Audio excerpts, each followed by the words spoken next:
Hi everyone, welcome along to the studio for our continuation of pods, which we can see we're now on to working with organics. So if you haven't seen the first video, then I would highly suggest you go and have a quick look at it so that you know how to make up our base logs and how to create our basic pod bead. So that's kind of really what the whole range of videos is all about, is about creating the base pod and then coming up with a huge variety of different pieces or different variations on that basic pod. So we've done lots of really cool things already. So if you haven't seen the other videos, go and check them out now.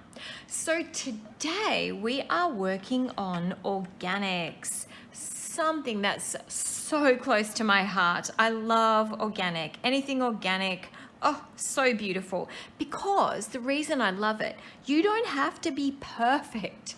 You can have fingerprints in it, you can have ridges in it, you can have lumps and bumps. Do you know what? It doesn't matter. It can just be whatever you want it to be. And if someone says to you, "Ooh, it's a very unusual shape you have there," well, you just say, well, it's organic. You know, it's very organic. So it's a really cool thing. I love it. Love organics. So we're going to play around with those today. Really, again, not rocket science. And I'm just going to start with a basic pod bead.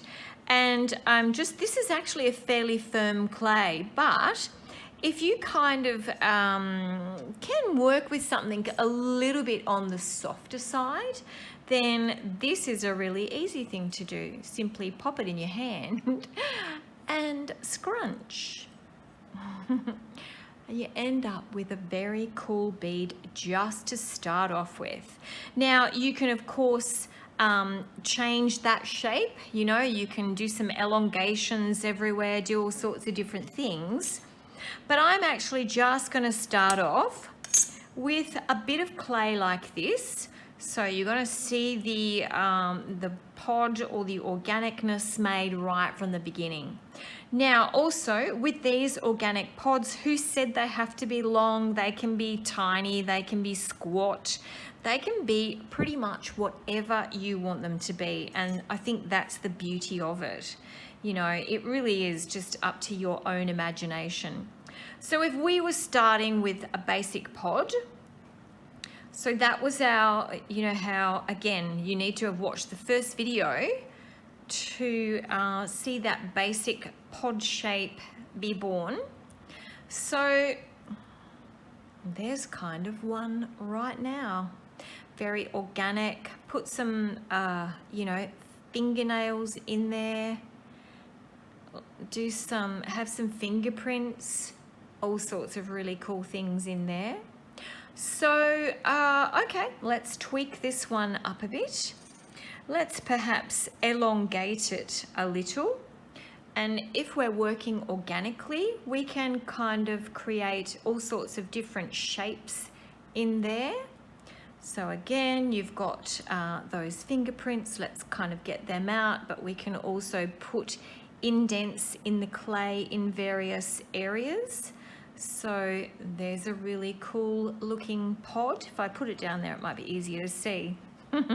So we can continue on with this one if we want to. So let's just tweak up that shape a bit. What if we pull this bit a bit longer up here and we kind of make it look a bit stalky looking?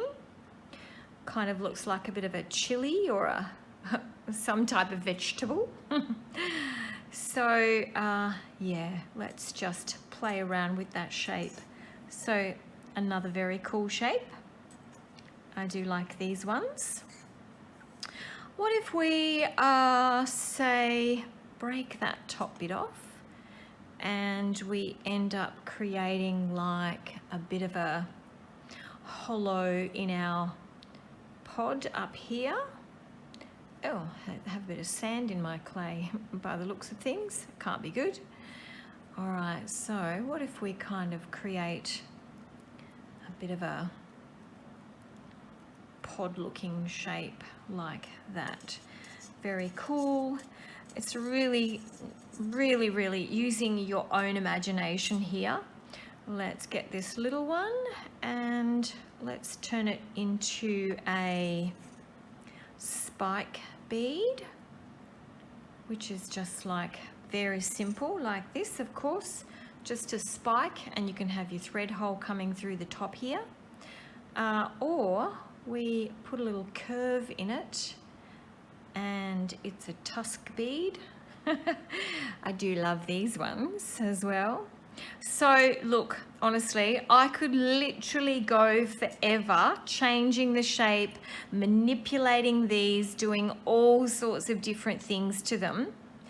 Yeah, you really could go forever here, but I think you kind of get the picture about the organic kind of look of these. And if you've got that basic pod to start off with, I was trying to find one, but I don't have a pod here. All the pieces I've got on my workspace and not one pod. So if you start off with that basic pod shape, manipulate that shape, you literally cannot go wrong. So that was a pretty simple one today because this is very open-ended, this topic. So awesome to work with organics. So there's literally so much that you can do. So I think I'll just stop right there because there's not really much more to say about it. So thank you guys for watching today. I hope you love playing around with the organic shapes, some of my faves. And remember, oh, it's not wonky, it's just organic. All right, thanks guys. Bye for now.